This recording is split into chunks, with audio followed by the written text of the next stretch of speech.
Hi there, folks. Had our first real snow today. Christmas is coming.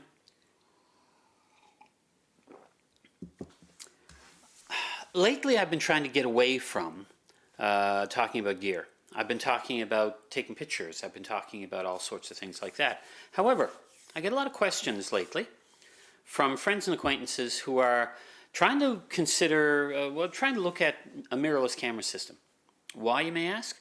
In most cases, it's people who already own digital SLR systems. Now, why do they want a mirrorless system? Well, probably for the same reason that I wanted one. Compact size is number one on the list. So, let's take a look at what's available out there right now. Okay, to start off, let me point out that don't let brand loyalty get in the way. If I were brand loyal to the Pentax that I had before, I'd have a Pentax Q series mirrorless camera, which means I would have a camera with tiny little lenses, tiny little camera, super high quality, tiny little sensor, really tiny, itty bitty. Basically the same kind of sensor you would have found in an old point and shoot. So, image quality, great in good light. Bad light, put it away. So, I didn't get a Q series. If you're a Nikon user, you have the choice of the Nikon 1 series, which has a 1-inch sensor. That's small. That's the size that you get in a quality point and shoot these days. But not really up to the level of the Nikon digital SLR that the person may have been used to.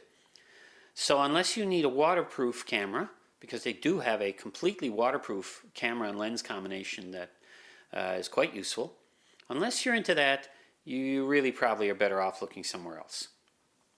Now we're up to Canon. Canon's had two strikes at bat, and they were strikeouts. The EOS M was very well built, had great image quality, same as a digital SLR Canon with an APS-C sensor, but it was slow, glacially slow to focus, not really up to the level of what was available at the time. The M3, EOS M3 was better, but still not great. Now they have the M5, which from all indications is a big improvement. So Canon users, maybe you can go out and look at an M5. Just be aware of the fact that when Canon says 5-axis stabilization, it is not the moving sensor stabilization you get from Sony or Olympus. Instead, it's electronic, much like a video camera would use. So, that takes care of the big two. Now, let's take a look at what people are looking at more in terms of mirrorless cameras. I know that was a terrible sentence, but I'm going to go on anyway. Sony. Sony is probably number one right now because they have that full frame mirrorless camera.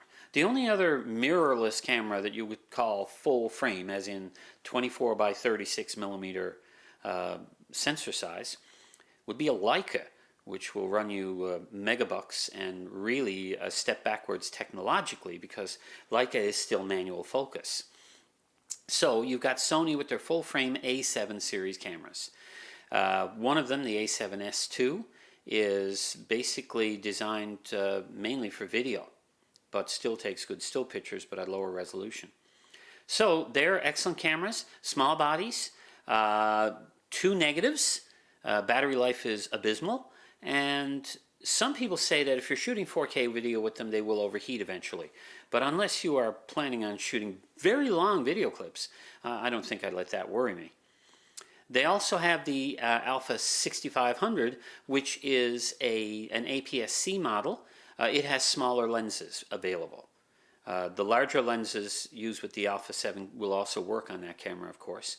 But here's the drawback. Because they are full frame, they still have full frame size lenses, big lenses. So if you're looking for a very compact system, the A7 is not going to be as compact as you might think, and you are going to have to carry around some extra batteries. All right, next step down is Fujifilm. All mirrorless cameras have issues with battery life. Fujifilm probably a little less so than the Sonys, but you still have the battery life issue. They're top of the line models. The XT2 and the X Pro 2 are weather sealed, extremely sturdy. They have some of the best optics available and at more reasonable prices. They are APS-C, so their lenses are not as bulky as the lenses you would find on a full-frame Alpha 7 Sony.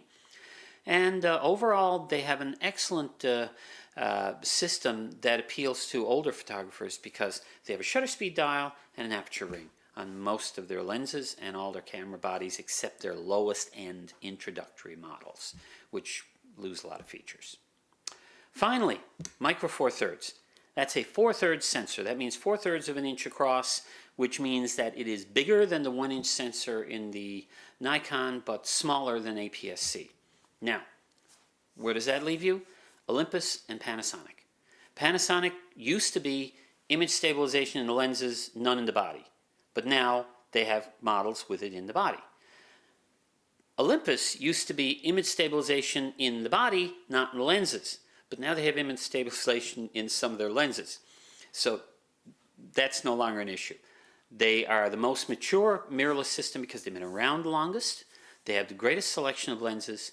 They have a nice balance of size because their lenses are more compact. Negatives, battery life again, and the fact that since you're using shorter focal lengths with the smaller sensor, you're not going to get that nice creamy backgrounds and shallow depth of field. Anyhow, my time is up.